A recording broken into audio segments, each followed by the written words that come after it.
yards away, here on this bank overlooking the Potomac River, are the unmarked graves of the people that Washington held as property. Okay? Now, in this space, and while we're here, we're going to be talking about the institution of slavery, right? We're going to be talking about Washington. We're going to talk about all these things. This is also a unique space to talk about the ways we talk about history, okay? So I want to tell you the story of this place, and to do that, I need to tell you a little bit of the story of Mount Vernon. And so, after Washington dies, Mount Vernon changes hands. It's passed down through the family. But when we get to the time of the Civil War, the place is falling apart, okay? There's a woman on a boat floating down the Potomac River, and she looks up at the house that we're about to see in just a few minutes, and she says, you know what? If the federal government is not going to save the home of our first president, I will. So she gets her girls together, and they purchase it, and it is still run by the ladies of Mount Vernon Association. Pretty cool amount of foresight. A lot of activity going on for women in that time too. It was pretty remarkable that they did this. Now, fast forward to 1929. The ladies of Mount Vernon Association, they discover that this overgrown area here was likely the burial ground for the enslaved people. And they place a marker here. Do I have a student with a really big voice? Maybe not quite as big as mine, but pretty big. All right, wait, come on over. Oh, sorry, I kind of waved him over. I got you now. Come on up here with me. So students that are sitting down, in just a moment, you'll have the opportunity to come see this yourself. But there's a marker over here. This is the one that the ladies laid in 1929. Can you go over there and will you read that to me? I hope you can hear over there. In memo of the many faithful colored servants of the Washington family buried at Mount Vernon from 1716 to 1860. Their unidentified graves surround this spot. So if you didn't hear what it said, is in memory of the faithful colored servants, and it reminds us that this was laid by the ladies of Mount Vernon in 1929. What do you guys notice about that? What do you notice about the language? All them colored. Okay, there's one. So it sounds a little outdated, right? Colored. What's the first part of it? Oh, you said it too? Yes? Oh, I heard it over here. Maybe it wasn't me. Servants. What? Were they servants? No. Okay. The other word, faithful. Is that what you were going to say? I'm so sorry. I pulled it right out of your mouth. Faithful. What are we talking about? What? Faithful colored servants. Okay. But who do we know we're talking about? Slaves. People on my bus. What have you noticed that I've been saying the last couple of days?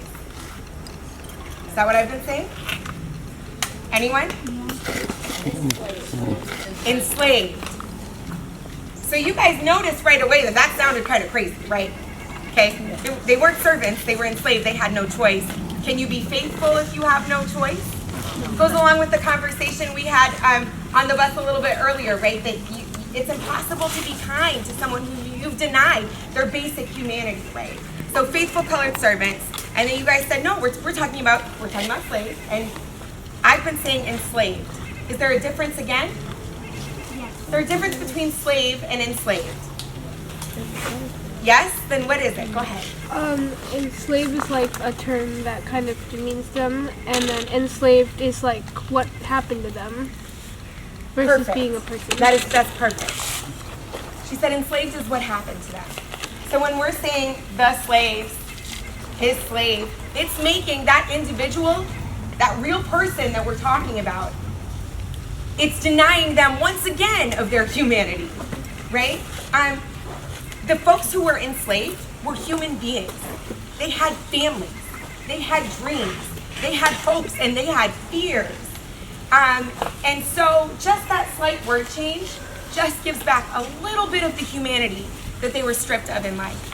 And I just say that to say we've talked a lot about why studying history matters, right? The way we talk about history matters too, all right? And we said this on the bus on the way here too, but we don't have these conversations to take away from Washington's legacy, right? Because there are some amazing things that we remember him for, right? Our Constitution being ratified, the peaceful transition of power and the precedent that he set, right? Really remarkable things. And we don't have these conversations to take away from it.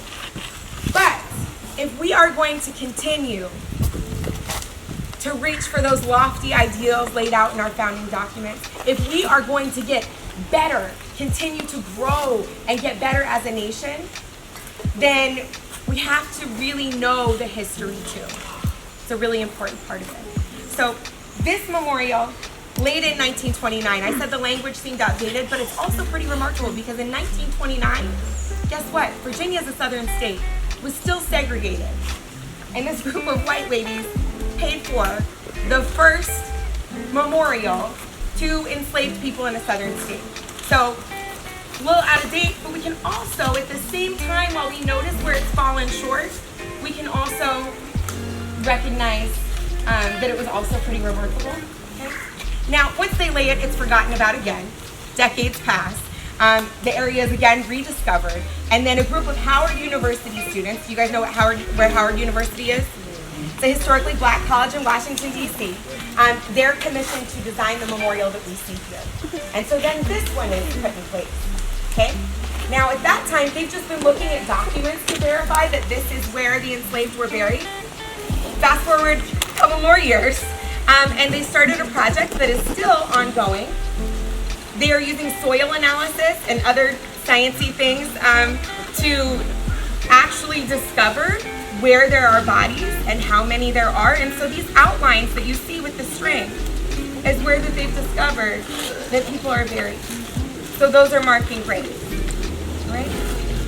So it is an ongoing process, and it's an ongoing process here at Mount Vernon, the way we talk about this as well. Because when I came here when I was a kid, this was not part of the conversation here at Mount Vernon.